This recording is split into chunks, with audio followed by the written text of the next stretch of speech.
Oke, kenapa kemarin aku luntang-lantung di Sydney? Nah, itu aku harus ceritain sekarang ke kalian. Sebelum videonya dilanjut, jangan lupa di subscribe dan aktifkan notification loncengnya. Thank you. Hai everyone, welcome back to my YouTube channel. Oke, aku sekarang ready untuk cerita kenapa kemarin aku luntang-lantung di Sydney. Nah, jadi temen-temen, ini tuh gara-gara aku nggak cari informasi secara jelas gimana sih kondisinya ketika aku transit kayak gitu. Karena sebenarnya kalau misalkan transit itu kan sebelum-sebelumnya aku lancar-lancar aja kan, karena transitnya itu nggak long hours. Tapi kemarin aku itu transitnya dapat yang long hours, more than 12 hours kayak gitu. Nah, selain karena long hours transitnya, juga karena aku ambil flightnya itu yang malam. Jadi yang terakhir kayak gitu. Nah, akhirnya di sana itu pihak maskapai dan juga bandara tidak bertanggung jawab untuk barang bawaan yang kita bawa kayak gitu. Jadi, kalau misalkan transit di malam hari dan more than 12 hours, itu tuh kita nggak harus bawa dulu barang bawaan kita. Jadi pihak bandara atau maskapai tidak langsung transfer.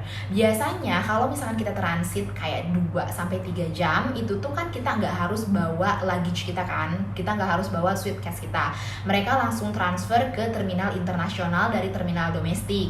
Tapi karena ini long hours dan juga flightnya flight terakhir, nggak ada flight lain lagi, terus lagi bandara internasionalnya juga udah tutup, jadi barang bawaan kita tanggung jawab kita sendiri.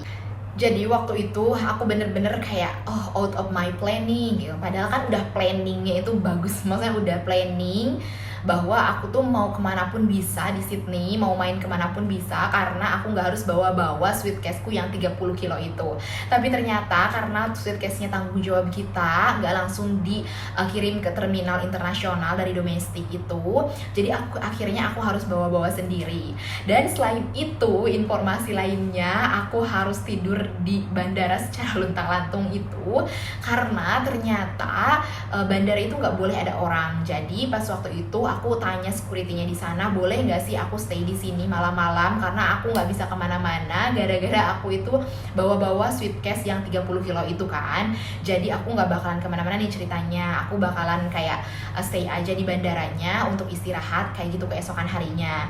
Tapi ternyata si scriptnya bilang no. Kata security-nya itu no karena udah harus clear area bandara, jadi nggak bisa. Jadi semua orang itu harus keluar dari dalam bandaranya itu. Akhirnya aku keluar dulu kan di situ keluar, tapi aku juga masih bingung gimana soalnya itu udah malam banget dan aku nggak planning untuk ke tempat temanku. Ada temanku banyak banget di Sydney. Di sana juga aku kalau misalkan emang berniat untuk nginep dan lain sebagainya aku bisa kayak gitu. Hanya saja memang aku nggak berniat untuk bermalam di teman waktu itu karena aku punya planning sendiri untuk main kayak gitu, untuk buat konten dan lain sebagainya. Tapi ternyata itu semua gagal teman-teman. Oke, karena emang kayak kaget kan, jadi kayak oke, kata si security-nya no, you cannot stay here karena ini clear area, jadi harus udah clear di luar jam kerja. Aku baru sadar di situ bahwa Australia itu kan menerapkan work-life balance kayak gitu. Jadi kayak oke, ini salahku, jadi aku nggak mateng gitu, nggak nyari informasi secara matang. Karena sebenarnya memang aku melihat ada vlog mahasiswa kayak gitu, but I'm not sure in Australia, kayaknya di luar negeri aku kira bakalan sama. Jadi dia juga sama, transitnya itu lama, tapi dia bisa stay gitu sambil makan, jalan-jalan, nge-vlog di dalam si area bandaranya. Tapi ternyata di Sydney nggak bisa kayak gitu. Jadi akhirnya aku keluar dari bandara dan aku waktu itu stay bermalam di luarnya.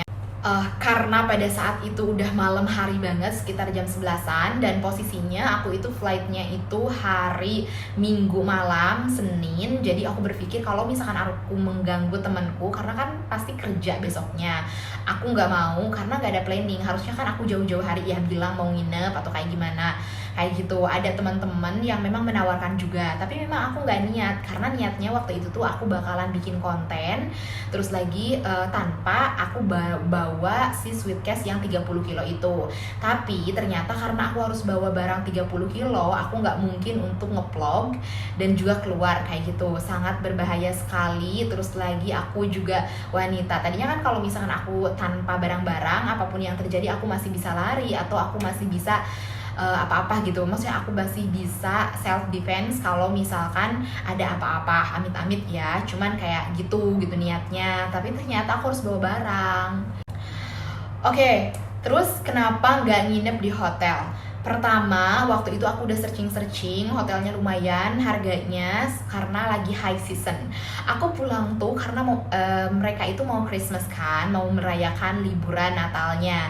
Jadi high season harganya itu mahal lumayan kalau misalkan dirupiahkan, dan aku hanya butuh 5 jam saja teman-teman untuk istirahat waktu itu, karena setelahnya aku udah punya plan mau jalan-jalan sekitaran Sydney Opera House kayak gitu. Jadi aku pikir cuma 5 jam aku harus bayar berjuta-juta, itu tuh sayang banget. Jadi akhirnya aku mikir harus ngapain nih. Kalau ke temen gak mungkin karena posisinya udah jam 11 malam, itu bakal ganggu, dan juga udah gak ada transportasi umum. Pengalamanku ini bisa menjadi pembelajaran ya untuk aku sendiri, dan aku sharing ke teman-teman. Semoga teman-teman gak mengalami hal yang sama sampai luntang-lantung tidur di luar bandara seperti aku kayak gini.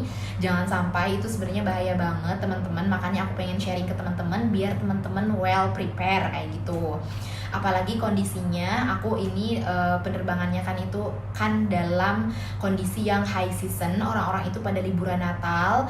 Jadi memang hotel, terus lagi kendaraan umum, terus lagi flightnya itu di mana-mana penuh. Jadi kalau misalkan mau booking, kalau misalkan mau pulang di high season seperti itu, teman-teman harus pesennya itu jauh-jauh hari. Jadi teman-teman bisa punya banyak pilihan untuk penerbangannya.